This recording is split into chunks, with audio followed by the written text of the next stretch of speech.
What is up, everyone? Circon here, bringing you guys another replay. Today we're gonna take a look at the only British light tank actually worth a single cent here, and it's the Senlac, the Tier A Premium, and it's actually very different from the UK lights because it's actually good. No, so the biggest difference actually is that this gun is actually low alpha, but still pretty good pen. So 180 and 223 pen on the APCR, and it has really good HE conversion rate. So it has 90 HE pen, and it has the 280 alpha. So the conversion rate is really good there. I'm gonna shoot this Bulldog right away because he took a really weird path, and bang, and we get unlucky. Just a critical hit. So yeah, we're here on Ghost Town. Both artillery just shot us, but they both missed, thank the Lord. And yeah, full tier 8 game, so that's quite nice. And the other big difference is that this thing is actually huge. This tank is gigantic, alright? The camo values are not that great, but also the fuel range is really good, because apparently that's how Wargaming does fuel ranges, is if you have a big tank, you get lots of fuel range. But then again, sometimes also not. But yeah, so 400 base fuel range is quite nice. Absolutely low armor, what to speak of, on any side ever. So HE is going to be used against you quite a lot. And yeah, 65 top speed. The maneuverability is actually quite good. Power to weight of like 35 stock with a tank diverse of 47, which is nice. The aim time is really good at 1.73 base and 0.36 dispersion. As we get unlucky on the same Bulldog. And can we finally finish him off? No, we still can't. RNGesus, please. So yeah, the Senlac is actually the only one I've really enjoyed. I free marked the tier 7 British light tank, and it was so bad. It took me like way too many games as well. It's like 140 or something. Nah, 120 or something, I believe. And this tank is actually the only one I really like. And you know, the HE and stuff like that is a hot topic right now. And I will say that the HE mechanics on tanks like this, to me, is quite cool. When you don't have an obscene amount of HE pen, but the HE conversion rate is a lot better. So I get 100 more alpha on average for shooting HE, which is more of a tactical use than just straight up derping someone in the face. So this is the kind of HE mechanics I do like. You know, if I get to outplay my opponent by using my brain and not my dumb armor and dumb derp guns, that's the kind of HE usage that I like. Obviously, we're not going to fight for the one line right now because we would be the only ones. I would be spotting for all the TDs behind me, but I would likely die just to a YOLO or something like that, not to mention there's 2 artillery. So yeah, this Senlac, I think it's actually pretty good. I wish the entire line was like this, where it was good fuel range, no armor, pretty decent maneuverability, and with really low alpha guns, but with really good HE conversion. That's what, like, if this entire tech tree played like the Senlac, I would be so in, and I bet a lot of other people would be way happier with them as well. Instead of the mediocre at tier 10 and stuff like that, right? And yeah, Ghost Town, not really my favorite map. I don't completely hate it because, like, you know what it is with maps in World of Tanks, is that, like, they're almost all bad, so if you get to use, if you actually have a map that is pretty bad but not horrible, it's like, oh, I don't mind it. But like, Ghost Town is not that great, let's be real. But at least, you know, as a heavy tank or something, you get to do a little bit of playtime. But like, these spots at A4 and K4 is horrible. But yeah.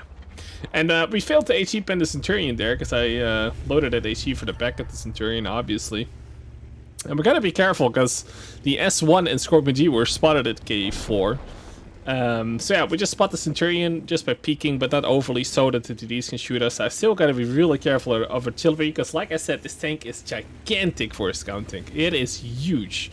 So it's also really easy to get RT'd directly, like direct fire, right? So I'm just trying to get like a pulse on something here.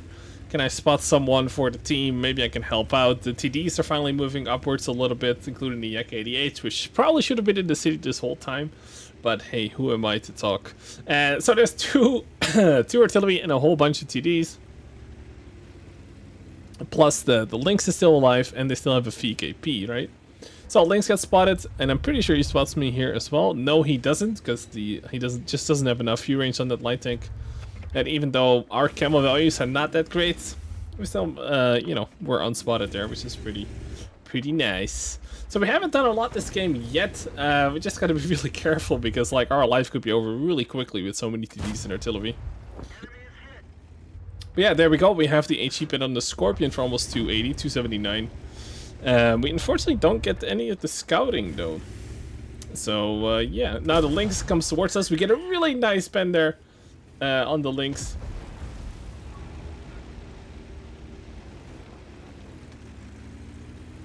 So yeah, this is the kind of HE I like, right? Where it's skillful to use and not just a giant derp gun of like the reverse of skill, basically. So now our SU derps in, he shoots on the move for some reason, and I'm just like, okay, we gotta get rid of this Lynx. If we take him out, we kind of take out the eyes of the enemy, and he gets super lucky, and so do we. But, oh man, we actually hit him, but we hit him in the gun or gun mantlet and do absolutely no damage with the HE. In turn, he also shoots us with HE but doesn't pen, and now we're gonna shoot some AP into the HE. Or it looks like, oh, this must be a replay block. Yeah, it's 2 AP shots in a row, and the Lynx is still not dead, and they kill our Scorpion. And at this point, I'm just like, oh my god, this Lynx is so lucky because, you know, 20 health, we shot him with HE. He should have just been a dead man, right? And yeah, some good driving, some solid driving on my end. He's still not alive. Our EBR goes in and he dies to the Lynx. And at this point, I'm just like, what the hell is going on? I tried to go for the weak spot on the S1 there, but our dispersion of 0.36 is just going to be too much. That side shot might have hit him. Who knows? And yeah, we're quickly... Oh, are we running out of ammo? Not really, because that's another thing that Senlac gets. It actually gets ammo compared to the rest of the British Tech 3 line. So yeah, now we are over 2k, you know, in total here, and that Lynx is still alive. And like, I could YOLO it, but I will very likely die, because this is one of those tanks that you cannot just zoom by, because you're just too big for gameplay like that. And artillery actually finished him off, and the artillery finished off our SU-130 PM as another SU-130 PM. The enemy team gets spotted in the city, and now we're just gonna be really careful, but the playground has been opened basically by the Lynx dying, right? Because we do have some camo, and we're reasonably fast, and this is where you're gonna see this amazing shooting on the move. Shoot once, miss. Shoot twice, miss, but I can't afford to stop. I cannot let those Scorpions on the hill get to me. So I'm gonna aim normally for once and bang. So that's what you know, the aim time is actually quite nice. Like I said, the dispersion rate is a bit meh, but it's a giant, you know, folded paper tank there, so we should be good. And now we're on to the main course, which is 2 Scorpions and an SU-101 backed up by 2 artillery, and we're gonna try our best to make this HE work. And also get that gun depression to work, because we do have 10 degrees. Our turret is fairly small. It's never going to bounce anything though, so we got to be careful as we spot that second Scorpion. And this is just trying to play as carefully as we can and take out that Scorpion for 233, which is rather nice. 1 HE is left, but then the SU-100M1 comes in, so I switched to the APCR. Could have probably just loaded AP as well, but at this point, you know, it doesn't matter if we're going to shoot a couple of APCR shots at this point. And I just want to make sure that I don't die to this guy. And he actually manages to connect one shot to us. He gets RT'd and he got shot by another 2D. The lower plate bounces there, and the Scorpion completely misses as we spot him again. So I just want to keep them spotted. SU comes in again. We actually do connect with the lower plate for only 141.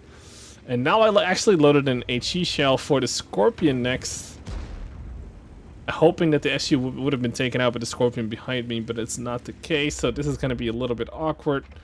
The SU-100 is still there, and obviously the HE is not going to do anything. The caliber is way too low to like literally do anything against a somewhat armored TD that is the SU-101. So yeah, kind of a nice duel here where artillery is hitting both sides. So I'm getting some more assistance damage. We're now at 2k damage and 1000 assistance. I'm trying to keep moving a little bit and keep them spotted. One of the artillery actually gets spotted on the hill, which only leaves the GW Tiger, and the artillery takes off the SU-100. And the other artillery kills their Lorraine, and now it's the Scorpion who's not looking at me, so I'm gonna go forward. Use the auto aim, which is very foolish there. I should have just manually aimed it. Still snapshotted it, but I probably should have just manually aimed it. So here I'm very, very scared of this artillery, because again, we're so big that like artillery is a huge problem for this thing. But he thinks he can run away, apparently. We don't have any HE left, which is a shame, because otherwise we would have 100% just killed him there. But now the artillery gets the kill. And we're on 2 AP shells left and 12 APCR out of the 15 we came in with. And we use all of our HE here. And again, this is the kind of HE usage I like to see, right? Smaller caliber HE guns that require some skill to use. And then the artillery, like, he didn't one-shot him, and then I see the VKP running away, so I'm like, okay, he's running away, I'm just gonna go forward. Because that Scorpion just got hit for like 700 by the Lorraine artillery, which is, of course, fair and balanced. I'm just gonna load some APCR here, because this is a VKP at range, and for some reason Wargaming added a super heavy at tier 8. Don't ask me why, I don't really agree with it, but hey, he's running away after fighting in the city, so we're just gonna chase and get that spotting, maybe get the kill shot. No, it went low into the hull. And he dies to the Scorpion G that was with me basically during the second half of this entire game, and that was the Senlac.